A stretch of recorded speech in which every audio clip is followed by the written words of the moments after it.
So we've been looking at Richard Bauckham's book, and the last two videos have been basically playing devil's advocate, coming across and critiquing his book, a book that, generally speaking, most of it, not all of it, I agree with. So we played devil's advocate, specifically on the Papias scholarship.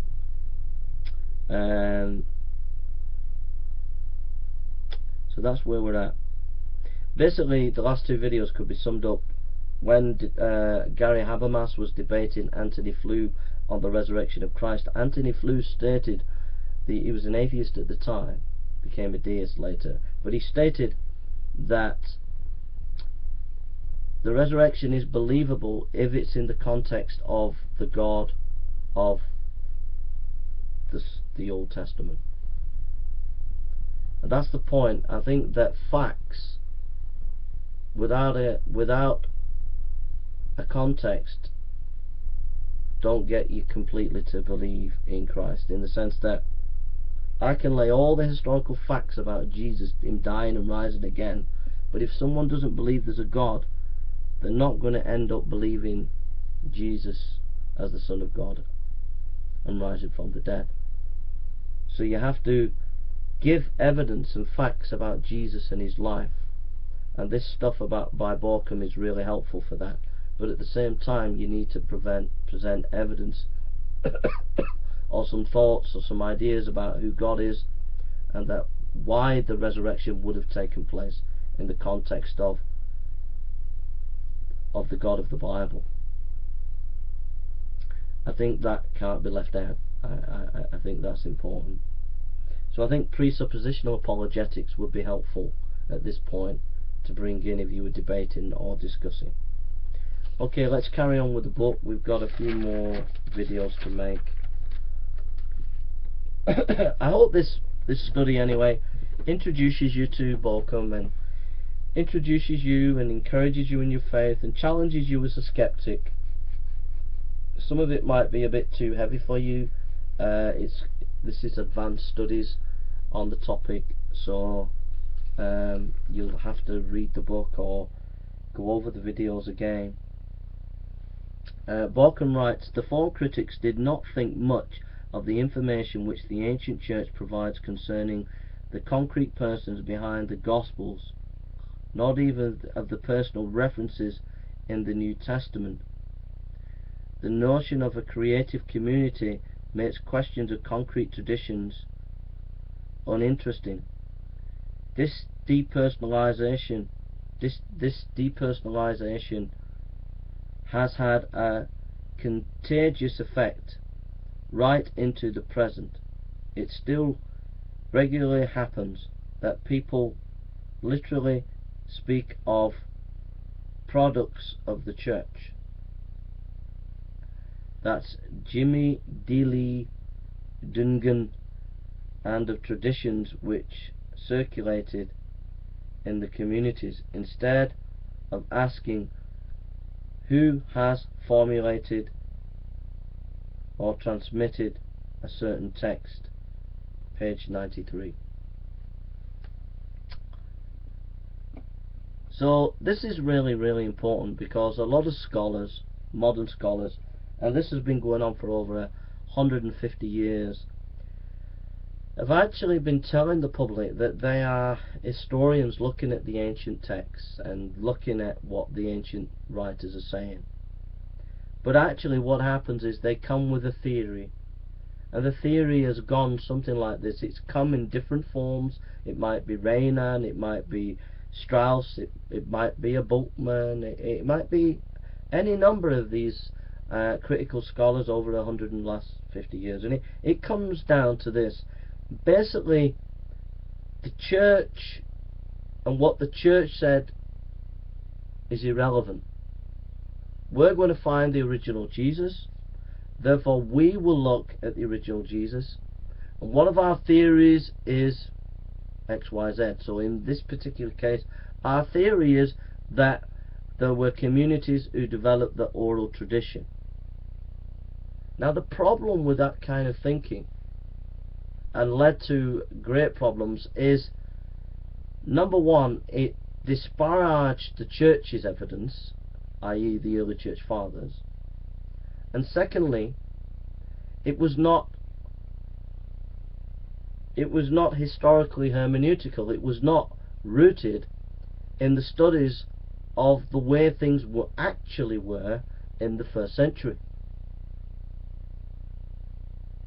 And what Bauckham has shown is that it was not just these anonymous communities that did oral tradition, but that there were actually individuals who were authoritative, who supervised the passing on of the information about Jesus, and that those who collected that information were acting as not in oral tradition but oral historians, which is a different way of writing, a way of thinking.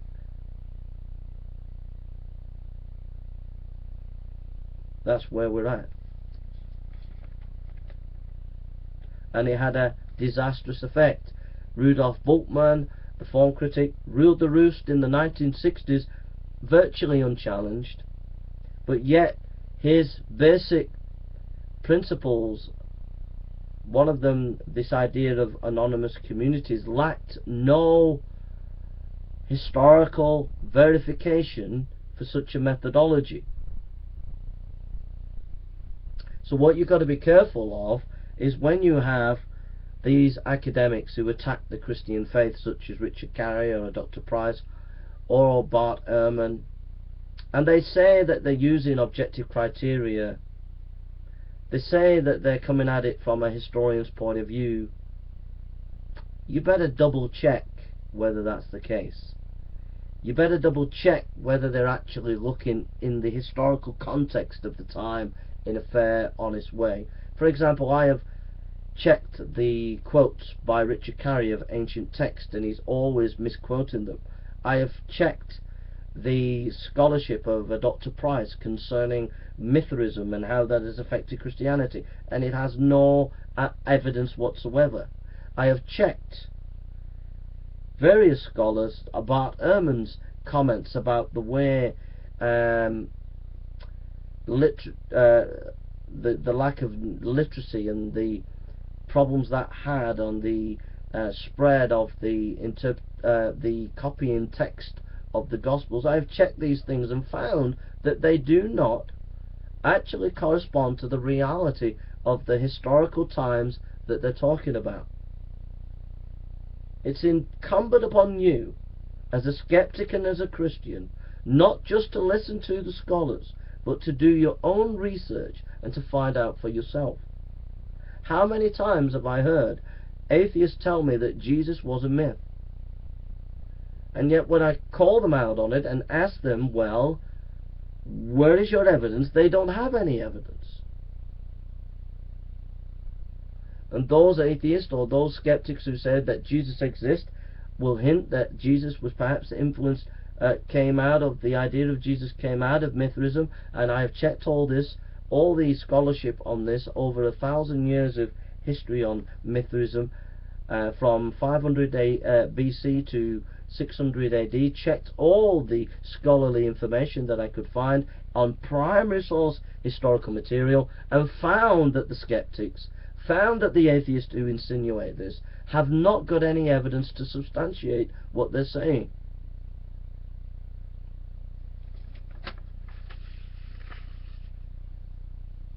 Page 95.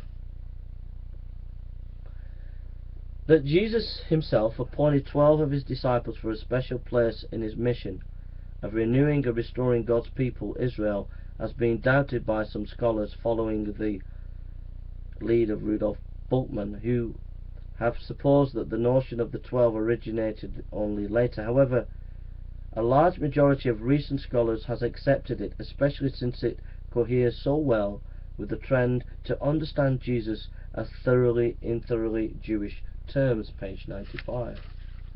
So you can see a massive seesaw going on in the history of historical scholarship concerning Jesus studies. At the time of Bultmann, it was stated that this idea that Jesus had 12 main disciples is just pure myth.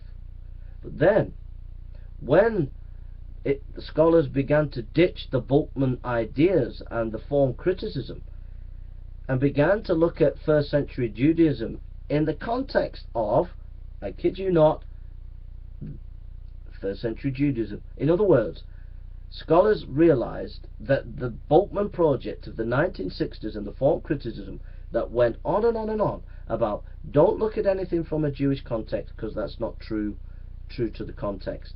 Let's see what the Greek context is of the gospel literature, and that's the real authentic gospel literature.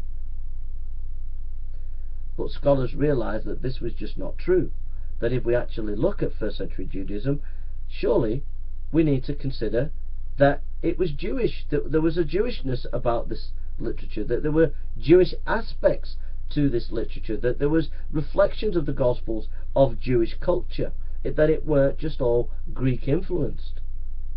And that made them realize that actually the word 12 disciples was not Greek, it was something to do with the fact that the early disciples, early first century Judaism, had these kinds of rabbis and teachers that would do this, and so therefore it became historically viable to say that Jesus had 12 disciples.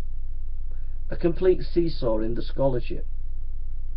What that tells you as a Christian is beware of any scholar that comes to you, or when you go to university and the scholar is accepted ultimately by the academic world in historical Jesus studies. It doesn't mean diddly squat if you go to the evidence and the evidence completely disagrees with what the major scholars are saying.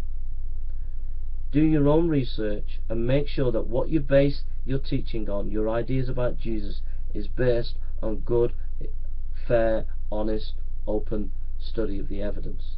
And if you did that as a skeptic, you would become a Christian, because you would see that your skepticism is not warranted if you were objective and fair in the studying of the evidence.